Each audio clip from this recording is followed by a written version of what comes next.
Swastiastu. Assalamualaikum warahmatullahi wabarakatuh. Namo Buddhaya. Salam sejahtera bagi kita semua. Yang terhormat dosen penguji dan guru penguji uji kinerja PPG dalam jabatan Angkatan 4 tahun 2021. Perkenalkan, nama saya Igede Ambarayana, mahasiswa PPG dalam jabatan Universitas Pakuan dengan nomor peserta PPG 2015 019 56341 dan NIM PPG 0392211791. Pada kesempatan hari ini, Senin 6 Desember 2021, saya akan melaksanakan uji kinerja pembelajaran dengan materi pokok laporan hasil observasi kelas 7 semester 1 pada Satuan Pendidikan SMP Negeri 6 Abang, Kecamatan Abang, Kabupaten Karangasem, Provinsi Bali. Untuk lebih jelas, berikut video praktek pembelajarannya. Selamat siang anak-anak. Bertemu kembali ya di jam pelajaran bahasa Indonesia. Di pertemuan hari ini kita akan mempelajari teks yang berkaitan dengan kehidupan kita sehari-hari. Tapi sebelum kita mulai pelajaran, mari kita berdoa agar apa yang kita pelajari dapat bermanfaat ataukah menjadi sebuah wawasan bagi kita semua. Silakan kedua kelas memimpin doa. Berdiri, berdoa mulai.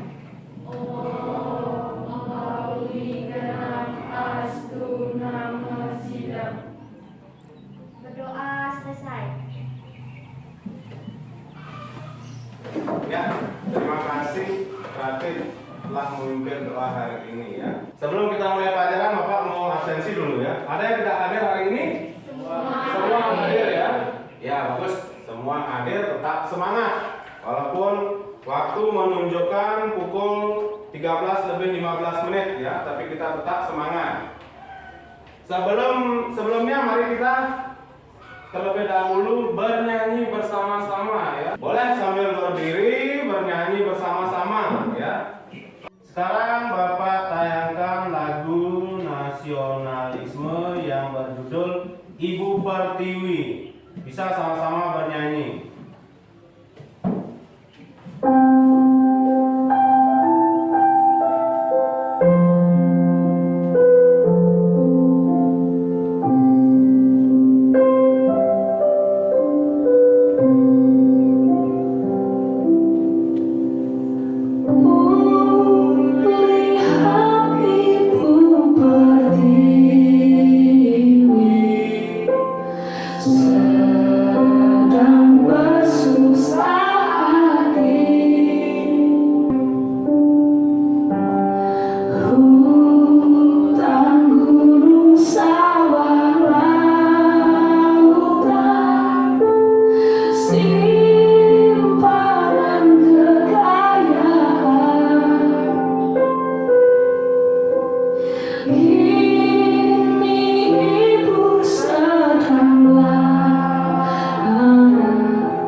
Ya, tadi kita sudah mendengarkan atau bernyanyi bersama-sama dengan lagu Ibu Pertiwi, di mana Ibu Pertiwi itu mencerminkan kondisi kita saat ini ya.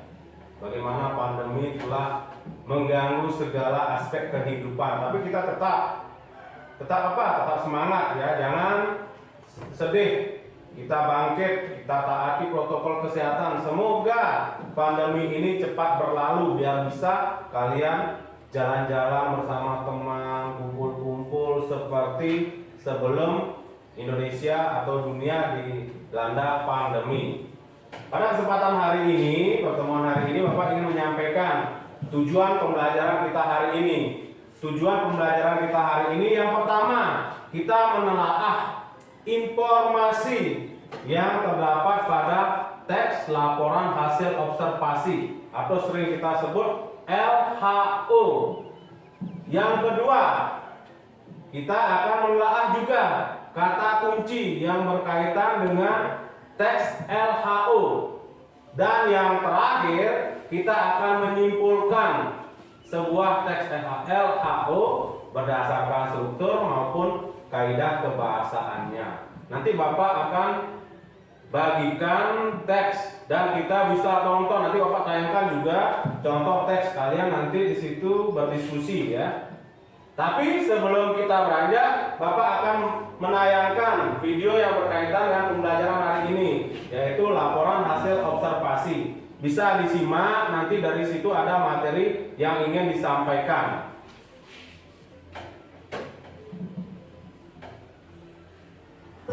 Halo semuanya, selamat datang di pelajaran Bahasa Indonesia. Hari ini kita belajar mengenai teks laporan hasil observasi di kelas 7. Adapun tujuan pembelajaran kita kali ini yaitu 1. Siswa mampu mengidentifikasi informasi teks laporan hasil observasi. 2. Siswa mampu menyimpulkan isi teks laporan hasil observasi. Mari kita pelajari bersama. Pernahkah kalian memiliki pertanyaan mengenai suatu objek? Contohnya, di manakah habitat hewan tersebut? Atau apakah nama bunga berikut? Atau pertanyaan, apa itu museum? Untuk mengetahui semua itu, kalian memerlukan teks laporan hasil observasi. Apa itu teks laporan hasil observasi? Jadi, teks laporan hasil observasi adalah teks yang berfungsi untuk memberikan informasi tentang suatu objek secara umum setelah dilakukannya pengamatan dan analisis yang sistematik. Tujuan dari teks laporan hasil observasi yaitu 1. Mendapatkan informasi dan penjelasan rinci tentang suatu hal dari sudut keilmuan.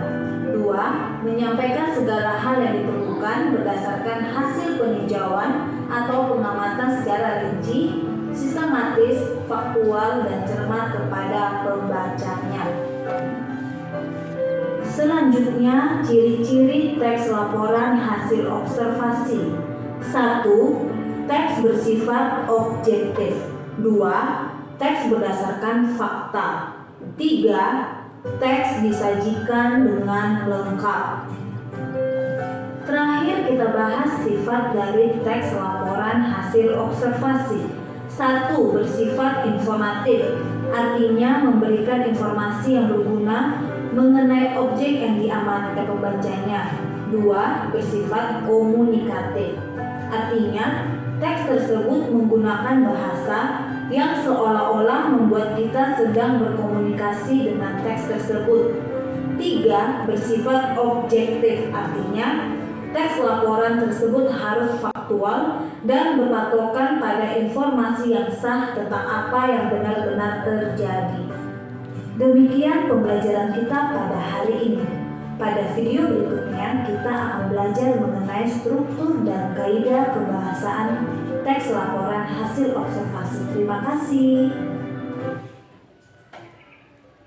Tadi kita sudah menyimak ya tayangan yang berkaitan dengan laporan hasil observasi. Bapak ingin bertanya, siapa yang tahu nggak ciri-ciri mawar dari tayangan tadi? Yang tahu boleh angkat tangan. Silakan Dharma. Mawar memiliki bermacam-macam warna seperti merah, kuning, dan merah muda. Mawar juga memiliki batang berduri dan memiliki lambang keanggunan. Ya, terima kasih Dharma. Benar sekali ya. Mawar itu berduri. Mawar itu indah. Mawar itu banyak warna dan merupakan lambang keanggunan. Biasanya mawar itu selalu disukai oleh kaum wanita, termasuk Dharma ya. Terima kasih Dharma. Kemudian selanjutnya kan masih ada lagi 2 gambar jerapah. Siapa yang mau mendeskripsikan, mencirikan bagaimana jerapah tersebut? Yang mau naikkan tangan. Ya, silakan Mayaka. Silakan sampaikan ciri-ciri jerapah. Jerapah panjang, Ya, mempunyai badan yang tinggi. ya, Jenis makanannya itu adalah tumbuhan. ya, tumbuhan. Dia sejenis herbivora. Herbivora. Ya, bagus. Jerapah itu termasuk herbivora. Herbivora kan kalian sudah pelajari ya. Herbivora adalah hewan yang memakan tumbuhan. Kalian sudah memiliki pandangan awal tentang materi yang akan kita pelajari. Sekarang bisa disimak kembali, dibaca, dicatat boleh ya. Bapak akan menampilkan PowerPoint yang berkaitan dengan materi observasi.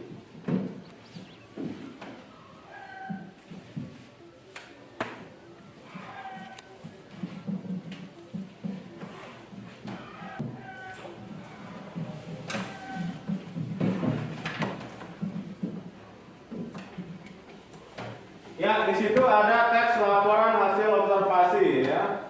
Ada pengertian, kemudian ada interpretasi. Interpretasi itu berkaitan dengan pandangan terhadap sebuah objek yang diamati.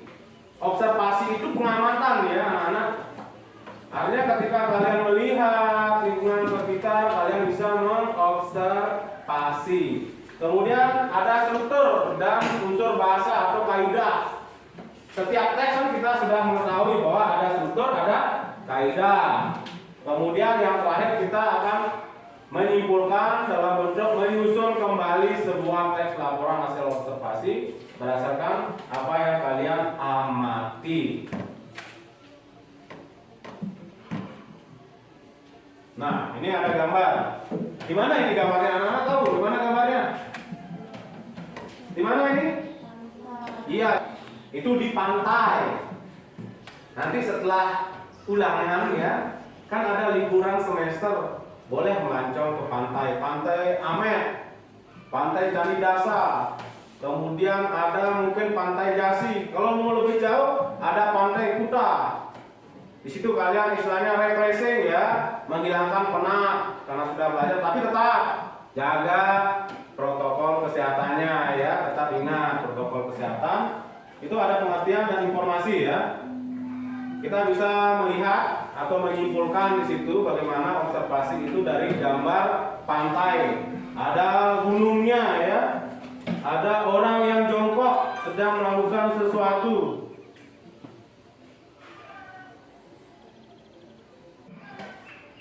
Dari pengertian tersebut mungkin ada yang membantu. Dia mau membantu membacakan pengertian. Silakan. Teks laporan hasil observasi atau report berisi penjabaran umum mengenai suatu yang didasarkan pada hasil kegiatan dan Observasi. kegiatan Observasi. merupakan kegiatan mengumpulkan data atau informasi melalui pengamatan langsung atau peninjauan secara cermat di lapangan atau lokasi mengenai Lokasi pengamatan. kegiatan ini dilakukan untuk memperoleh informasi tentang tingkah laku keadaan, kondisi atau situasi dan objek yang Diteliti. Itu definisinya. Terima kasih Widya sudah membantu membacakan. Kemudian ada ciri-ciri. Ada yang membantu baca ciri-ciri. Nah, silakan Opi. Bisa dibantu baca ciri-cirinya. Ciri-ciri teks laporan hasil observasi sebagai berikut. A. Bersifat objektif, global dan universal. B. Objek yang akan dibicarakan atau dibahas adalah objek tunggal. C. Ditulis secara lengkap dan sempurna. D. Ditulis berdasarkan fakta sesuai dengan pengamatan yang telah dilakukan. D. Informasi teks akan hasil penelitian terkini yang sudah berbukti kebenarannya, tidak mengandung prasangka dugaan atau pemihakan yang menyimpang atau tidak tepat.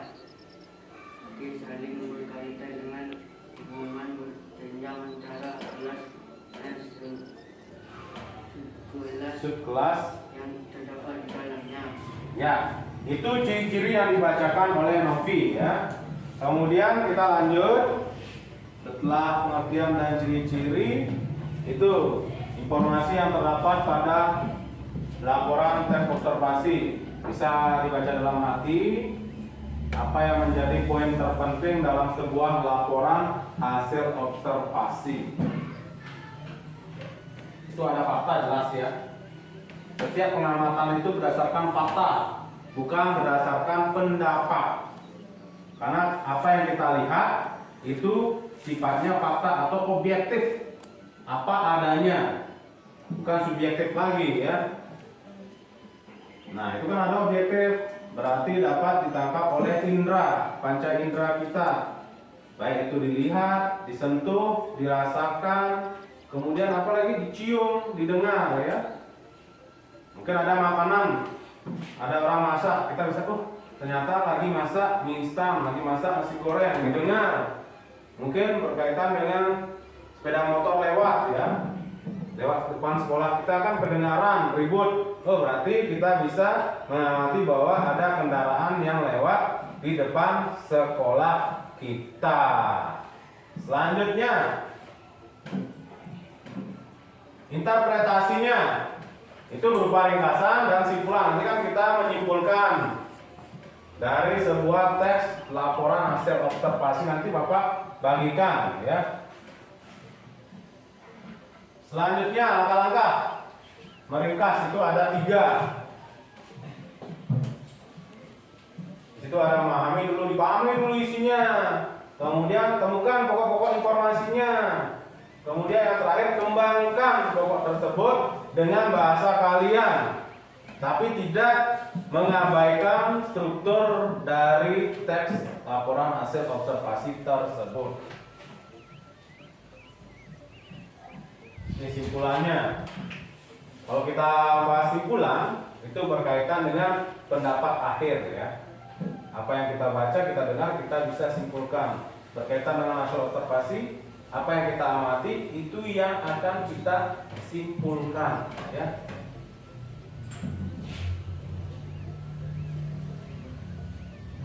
Nah itu ketika kita nanti menyusun teks laporan hasil observasi, itu kita tentukan yang tadi ya, ada gagasan pokok, gagasan penjelas, kemudian menyusunnya.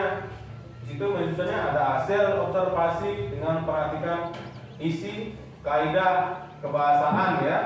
Karena kita bahas teks yang sifatnya non fiksi, artinya harus akurat, bukan seperti teks-teks fiksi seperti cerpen dan lain-lain.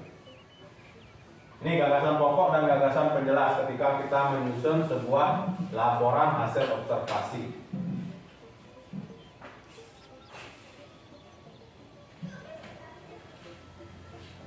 Selanjutnya, ini langkah-langkahnya. Pada materi ajar yang Bapak sudah bagikan tadi juga sudah terdapat langkah-langkah dari menyusun sebuah laporan hasil observasi. Ya, tadi kita sudah membaca ya dari tampilan PowerPoint. Sekarang Bapak minta anak-anak, kan Bapak sudah bagikan ya teks laporan hasil observasi yang berjudul wayang. Coba anak-anak tentukan kalimat utama dari masing-masing paragraf. Paragrafnya kan ada 7 paragraf ya.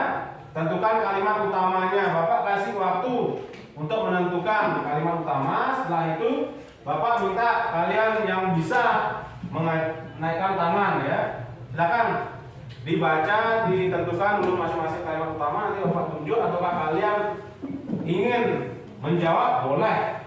Silakan Bapak kasih waktu dulu. Dilihat itu contoh teks LHO. Tentukan kalimat utama di masing-masing paragraf. Ada 7 paragraf.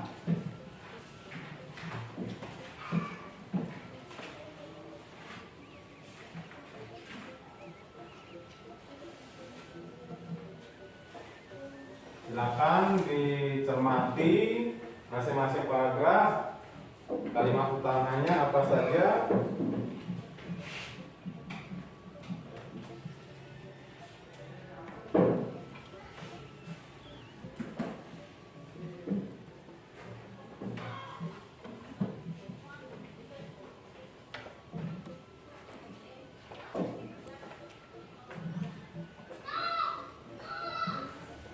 Ingat, kalimat utama itu dia adalah kalimat inti ya, yang menjadi pokok dari sebuah paragraf.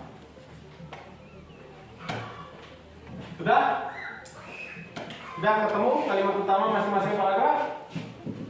Sudah? Sekarang apa kita? Apa yang nunjuk? Apakah kalian yang langsung menaikkan tangan? Ya, bagi yang sudah bisa. Untuk paragraf pertama dan kedua dulu. Siapa yang siap? Ya, Husna. Wayang adalah seni pertunjukan yang telah ditetapkan sebagai warisan budaya asli Indonesia. Itu paragraf? Paragraf 1, budaya Indonesia ya. Paragraf 2. Para wali sanggup penyebar agama Islam di Jawa sudah membagi wayang menjadi 3. Ya, itu yang kedua, para wali songo. Kenapa? Karena saat itu penyebaran agama Islam melalui wayang.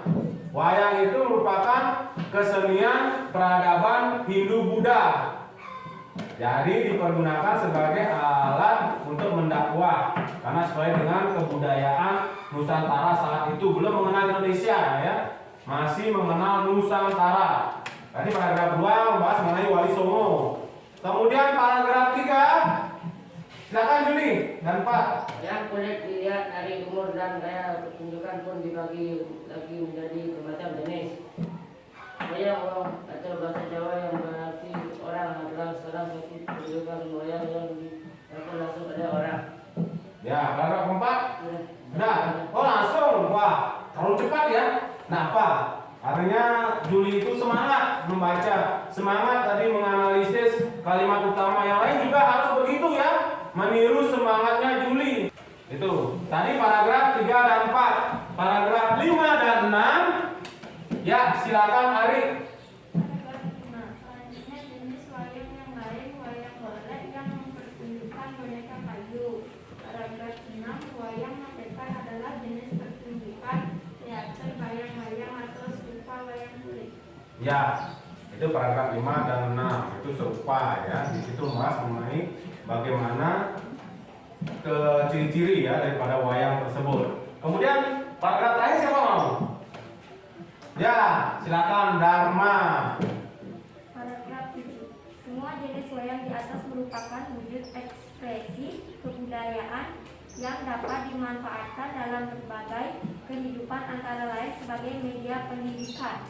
Ya, wayang merupakan sebuah kebudayaan, tidak hanya sebagai hiburan. Di situ bagaimana juga mencerminkan budaya suatu negara. Kalau di Bali kan ada apa? Wayang juga ya, wayang kulit cemblong.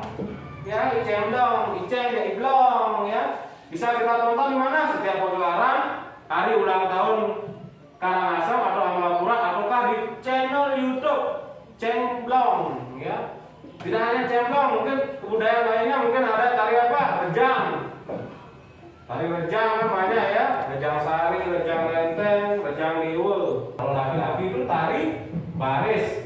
Itu salah satu dari laporan hasil observasi kita bisa lihat di kehidupan kita. Apalagi waktu ini kita sudah merayakan Hari Raya Galungan Kuningan. Kita sudah di setiap pura tempat persembahyaan kita kan ada tarian-tarian tradisional. Kita bisa mengamati, oh ternyata begini loh ciri-cirinya tariannya. Ada ngegol ya. Kalau orang di luar Bali bilang bergoyang ya. Kalau kita ngegol ya. Itu ya, tadi kita sudah istilahnya menentukan kalimat utama dari teks laporan hasil observasi wayang. Sekarang kita bagi kelompok ya. Bapak ingin kalian membentuk 3 kelompok. Ada kelompok, Bapak kasih nama ya, kelompok tari pendek, kelompok tari baris, dan kelompok tari rejang. Silakan yang ingin jadi kelompok tari pendek di sebelah barat ya, Kalau yang mau jadi kelompok tari baris di tengah, kelompok tari rejang di timur. Silakan dibagi kelompoknya. Tapi sebelumnya ya, baru bagi kelompok langsung semangat ya, memilih pasangan. Jangan, kita Rikam dulu ya. Dari tadi sudah belajar kita megangkan tangan dulu ya. Ayo, siapa mau memimpin? Silakan Dharma ke depan. Kita rikam dulu. Rikam yang selalu kita lakukan sebelum memulai pelajaran. Tadi lupa kita mulai pelajaran dengan rikam ya. Karena terlalu semangat untuk belajar. Mari. Silakan pimpin. Yang lain boleh berdiri. Semangat ya. Apa judul rikamnya? Tepuk semangat. Jangan lu tidak semangat. Ya. 1, 2, 3. Tepuk semangat. Semangat.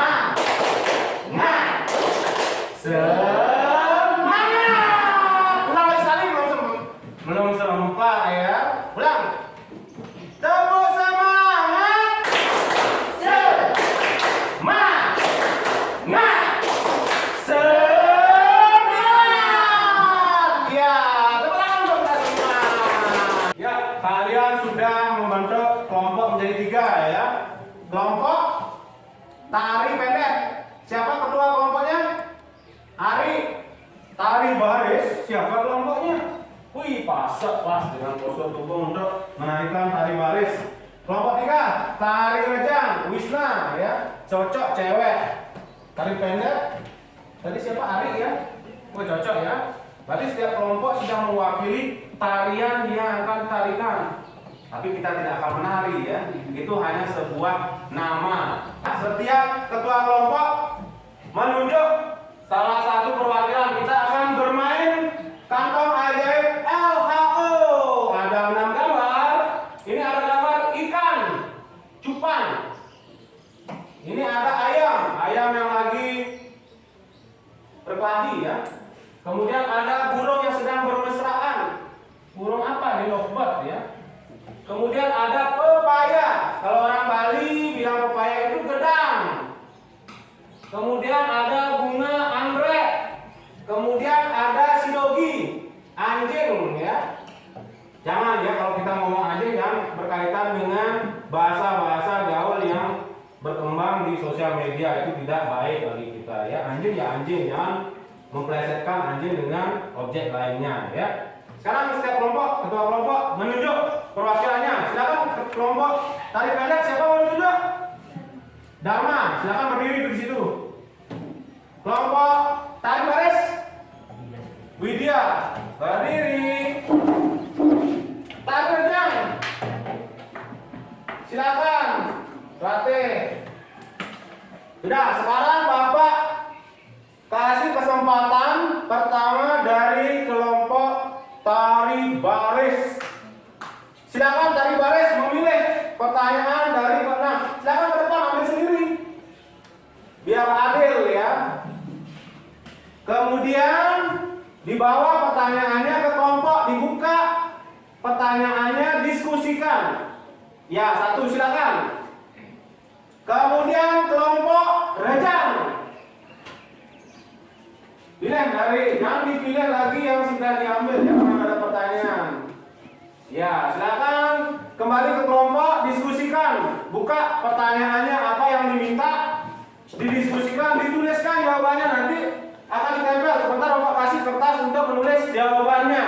Kelompok terakhir, kelompok pendek. Silakan. Ya, diskusikan lagi sama kelompok. Sekarang Bapak akan bagikan kertas. Kalian akan menuliskan hasil dari pertanyaan tersebut ya. Ini Bapak pakai kertas origami.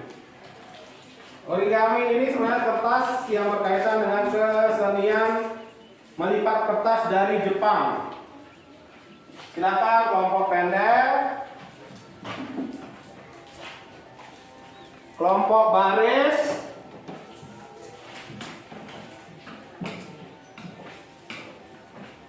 kelompok rejang. Ya, sekarang coba diskusikan dulu. Bapak kasih waktu untuk mendiskusikan. Sekarang Bapak tulis nama-nama masing kelompok ya.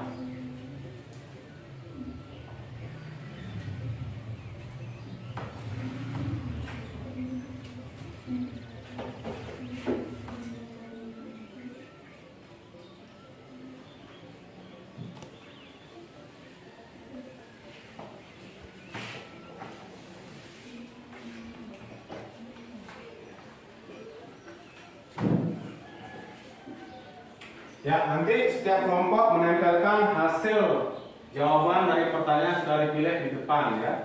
Sudah ada tari rejang, tari baris, tari pendek. Silakan dulu diskusikan.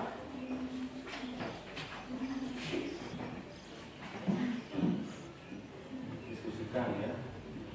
Jawabannya bisa lihat di materi aja ataukah mengingat tadi pas Bapak menampilkan PowerPoint-nya ya, materi LHU.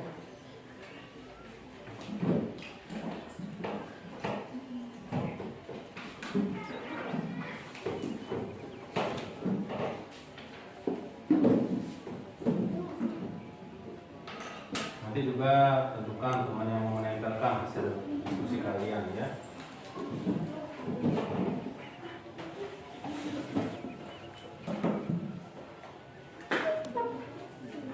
Ini kelompok tarik pendek.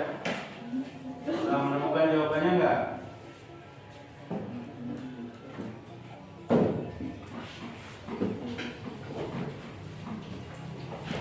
Gimana kelompok baris? Diskusinya itu sudah selesai, sudah ketemu jawabannya?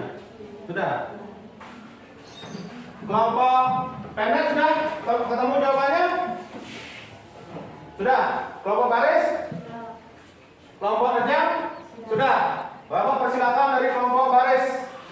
Silakan ditempel hasilnya. Kemudian mengambil lagi pertanyaannya langsung. Pertanyaan selanjutnya ada 2 pertanyaan. Nih.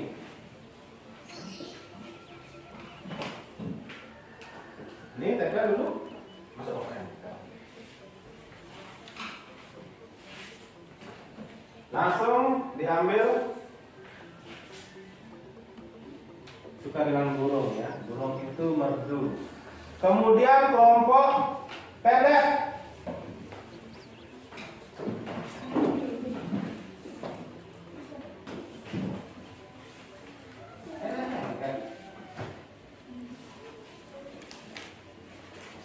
Dan terakhir kelompok rejang.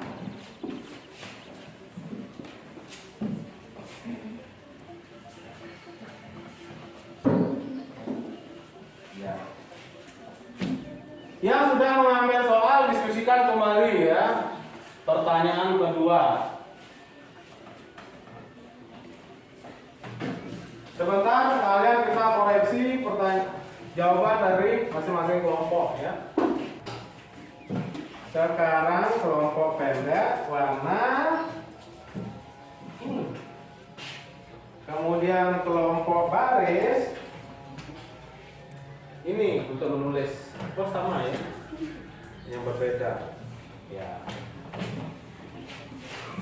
Kemudian kelompok rejang silakan dituliskan.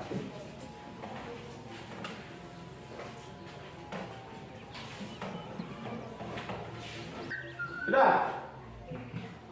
Kelompok mana yang sudah? Kelompok baris silakan. Kelompok yang sudah dulu dipajang dulu hasilnya.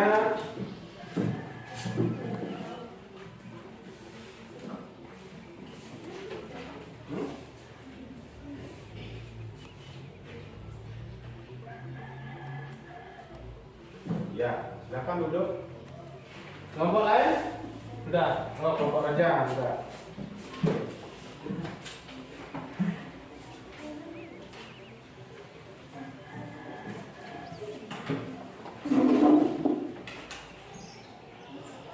Ya. Kelompok pendek sudah? Sudah. Silakan kelompok pendek.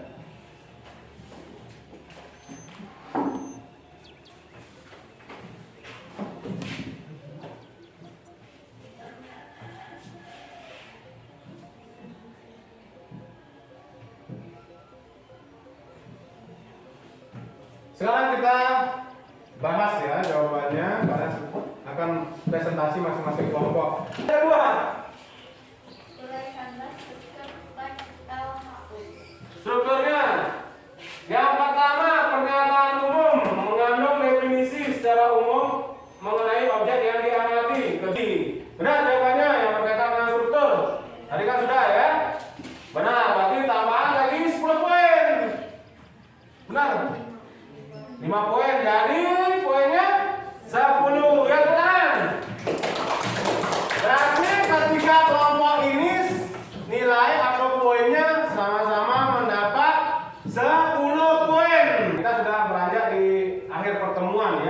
kita menyimpulkan bersama-sama kegiatan atau materi yang sudah kita pelajari. Tadi kita sudah belajar apa? LHO atau nama lainnya? Ya, laporan hasil observasi. Di observasi wayang kita menentukan kalimat utamanya ya. Nanti kita bisa mempelajari pertemuan selanjutnya. Kita akan mencoba menyusun sebuah teks laporan hasil observasi. Nanti kita bertemu di jadwal kita hari Rabu ya. Kita akan menyusun teks laporan hasil observasi dari hasil pengamatan kalian. Bapak akan memberikan evaluasi ya. Silakan kembali ke kelompoknya dulu. Tolong masukkan buku-buku kecuali pulpen di atas meja ya. Bapak ingin menilai kemampuan kalian sampai di mana, pemahaman kalian mengenai laporan hasil observasi. Silakan dimasukkan dulu. Langsung dijawab di sana ya. Silakan dikerjakan, Bapak kasih waktu 15 menit. Tidak boleh kerja sama. Silakan dijawab.